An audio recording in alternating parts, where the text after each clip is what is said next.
Oh, what a day. Oh, what a day.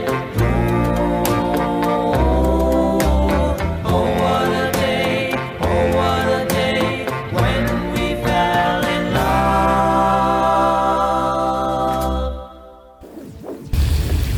Perkenalkan, nama saya Danang Rizky Nurjaya, NIM 230910302073 dari jurusan Sosiologi Fakultas Ilmu Sosial dan Politik.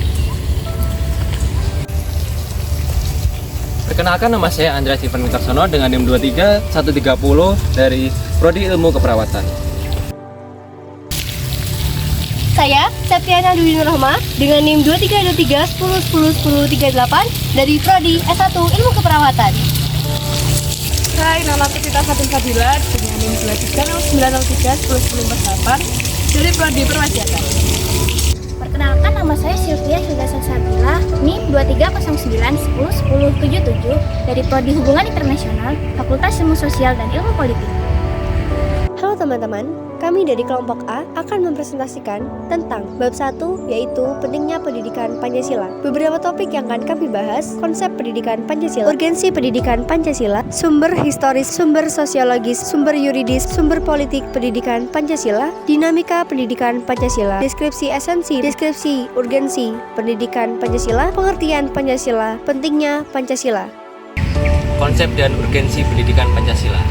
Nilai-nilai Pancasila berdasarkan teori kausalitas yang diperkenalkan oleh Notonegoro, yaitu kausa materialis, kausa formalis, kausa efisien, dan kausa finalis, merupakan cikal bakal terbentuknya negara Republik Indonesia yang dapat berpengaruh terhadap kelangsungan bernegara.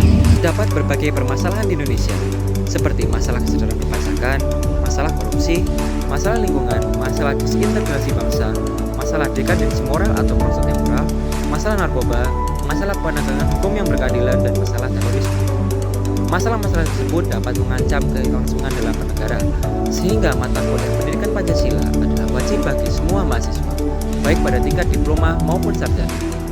Tujuannya sendiri adalah untuk mengembangkan potensi mahasiswa sesuai dengan program studi mereka, sehingga mereka dapat memberikan kontribusi positif dalam masyarakat, bangsa, dan negara dengan mengedepankan nilai-nilai Pancasila.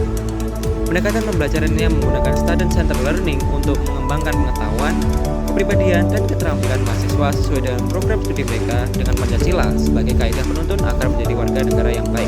Kemudian untuk urgensi pendidikan Pancasila di perguruan tinggi bagi mahasiswa antara lain, untuk agar mahasiswa tidak tercabut dari akar budaya sendiri dan memiliki pedoman atau kaidah penuntun dalam berpikir dan bertindak dalam kehidupan sehari-hari dengan berlandaskan nilai-nilai Pancasila. Yang kedua adalah untuk memperkokoh jiwa kebangsaan mahasiswa agar menjadi dorongan pokok atau leitmotif dan bintang penuju jalan atau lead star. Yang ketiga, sebagai calon penerbang tongkat estafet kepemimpinan bangsa untuk berbagai bidang dan tingkatan, yaitu agar tidak terpengaruh oleh paham-paham asing yang negatif. Dan yang terakhir adalah sebagai pembentuk civic disposition atau karakter kebangsaan yang dapat menjadi landasan untuk pengembangan civic knowledge atau pengetahuan kebangsaan dan civic skill atau keterampilan kebangsaan bagi mahasiswa. Sumber historis Pancasila. Sejarah sendiri memiliki fungsi penting bagi kehidupan bangsa ke depannya karena menurut para filsuf dan ilmuwan mengatakan bahwa sejarah adalah guru kehidupan, di mana mahasiswa diharapkan bisa mengambil atau memetik pembelajaran dari peristiwa-peristiwa yang sudah terjadi di masa lalu agar tidak mengulangi kesalahan yang sama. Dalam peristiwa sejarah nasional, banyak hikmah yang dapat dipetik. Misalnya, mengapa bangsa Indonesia sebelum masa pergerakan nasional selalu mengalami kekalahan dari penjajah? Jawabannya antara lain karena perjuangan pada masa itu masih bersifat kedaerahan, kurang adanya persatuan, mudah dipecah belah, dan kalah dalam penguasaan iptek, termasuk dalam bidang persenjataan. Hal ini berarti bahwa apabila integrasi bangsa lemah dan penguasaan iptek lemah, maka bangsa Indonesia dapat kembali terjajah atau setidak-tidaknya daya saing bangsa melemah. Implikasi dari pendekatan historis ini adalah meningkatkan motivasi kejuangan bangsa dan meningkatkan motivasi belajar dalam menguasai iptek sesuai dengan bidang prodi yang ditekuni masing-masing. Sumber sosiologis Pancasila. Sosiologi sendiri merupakan cabang keilmuan yang mempelajari tentang hubungan antar sesama manusia, di mana Bung Karno sendiri pernah mengatakan bahwa nilai-nilai yang terkandung dalam Pancasila diambil dalam nilai-nilai sosiologis masyarakat Indonesia itu sendiri. Berbeda dengan bangsa-bangsa lain, bangsa Indonesia mendasarkan pandangan hidupnya dalam bermasyarakat, berbangsa dan bernegara pada suatu asas kultural yang dimiliki dan melekat pada bangsa itu sendiri. Nilai-nilai kenegaraan dan kemasyarakatan yang terkandung dalam sila-sila Pancasila bukan hanya hasil konseptual seseorang saja, melainkan juga hasil karya besar bangsa Indonesia sendiri yang diangkat dari nilai-nilai kultural yang dimiliki oleh bangsa Indonesia sendiri melalui proses refleksi filosofis para pendiri negara. Apabila dikaitkan dengan teori kausalitas dari Notonegoro bahwa Pancasila merupakan penyebab lahirnya kemerdekaan bangsa Indonesia, maka kemerdekaan berasal dari Allah, Tuhan Yang Maha Esa. Hal ini sejalan dengan makna alinea 3 pembukaan Undang-Undang Dasar 1945 sebagai makhluk Tuhan. Sebaliknya, segala pemberian Tuhan untuk kemerdekaan bangsa Indonesia wajib untuk disyukuri. Salah satu bentuk konkret dalam mensyukuri nikmat karunia kemerdekaan dari Tuhan adalah dengan memberikan kontribusi pemikiran terhadap pembaharuan dalam masyarakat. Sumber yuridis pendidikan Indonesia.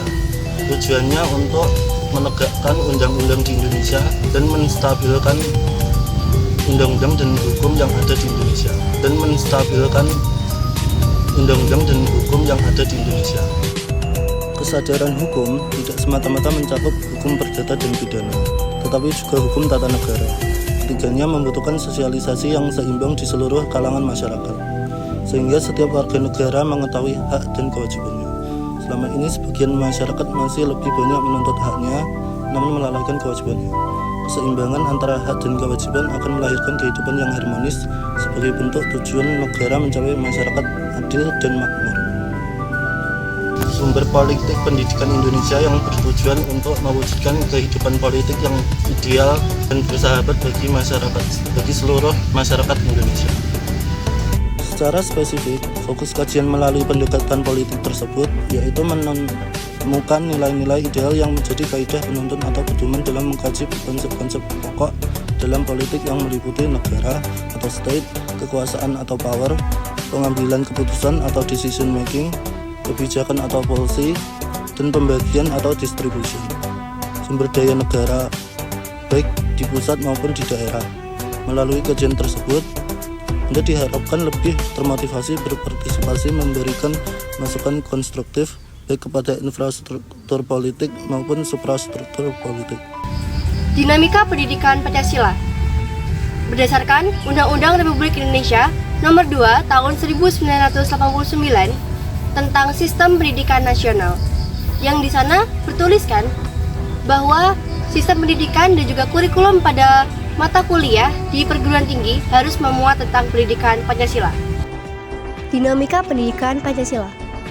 Sebagaimana diketahui, pendidikan Pancasila mengalami pasang surut dalam penerapannya.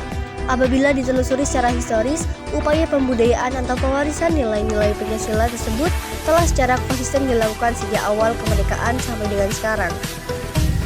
Tantangan yang dihadapi pada pendidikan Pancasila ialah bagaimana secara internal maupun eksternal pada kurikulum itu pastinya harus memuat pendidikan Pancasila dengan format dan juga kesesuaian untuk menarik mahasiswa agar bisa tertarik dengan pendidikan Pancasila. Tantangan pendidikan Pancasila. Tantangan ini dapat berasal dari internal perguruan tinggi, misalnya faktor ketersediaan sumber daya dan spesialisasi program studi yang semakin tajam, yang menyebabkan kurang tertarikannya sebagian mahasiswa terhadap pendidikan Pancasila. Adapun tantangan yang bersifat eksternal antara lain adalah kritis teladanan dari para elit politik dan maraknya gaya hidup hedonistik di dalam masyarakat. Deskripsi esensi ialah bagaimana pendidikan Pancasila akan disebarluaskan, bagaimana tentang mahasiswa sebagai agen perubahan di masa depan. Deskripsi esensi, suatu kewajaran bahkan keharusan Pancasila disebarluaskan secara masif. Pancasila di perguruan tinggi merupakan suatu keniscayaan karena mahasiswa sebagai agen perubahan dan intelektual muda yang di masa akan datang menjadi pembangun dan pemegang estafet kepemimpinan bangsa dalam setiap tingkatan lembaga-lembaga negara, badan-badan negara, lembaga infrastruktur politik, lembaga-lembaga bisnis, dan sebagainya. Teman-teman semuanya, inilah bentuk bagaimana mahasiswa mengimplementasikan dan juga mahasiswa turut aktif bagaimana caranya kita untuk bisa ke masyarakat mengedepankan Pancasila sebagai landasannya. Oke, satu, kayak pesawat dong, kayak pesawat. 1, 2, 3. Urgensi pendidikan Pancasila yaitu dapat memperkokoh jiwa kebangsaan untuk menjadi dorongan pokok atau leitmotif dan bintang penunjuk jalan atau lestar untuk kepemimpinan di berbagai bidang dan tingkatannya. Urgensi pendidikan Pancasila dapat didefinisikan sebagai kebutuhan mendesak untuk memperkuat pemahaman dan kesadaran akan nilai-nilai dasar Pancasila dalam kehidupan bermasyarakat, berbangsa, dan bernegara. Urgensi pendidikan Pancasila ini bertujuan untuk membentuk karakter yang kuat, memupuk semangat persatuan dan kesatuan, serta meningkatkan kualitas kewarganegaraan yang berlandaskan pada nilai-nilai Pancasila. Pentingnya pendidikan Pancasila di perguruan tinggi adalah untuk menjawab tantangan dunia dengan mempersiapkan warga negara yang mempunyai pengetahuan, pemahaman, penghargaan, penghayatan, komitmen, dan pola pengamalan Pancasila. Pendidikan Pancasila memiliki kepentingan seperti membentuk karakter suatu bangsa, memperkuat identitas suatu nasional, menghormati keanekaragaman, menanamkan semangat kebangsaan, dan mengatasi konflik sosial. Begitulah penerapan dan juga pentingnya pendidikan Pancasila di perguruan tinggi. Sekian dari kami kelompok A. Terima kasih.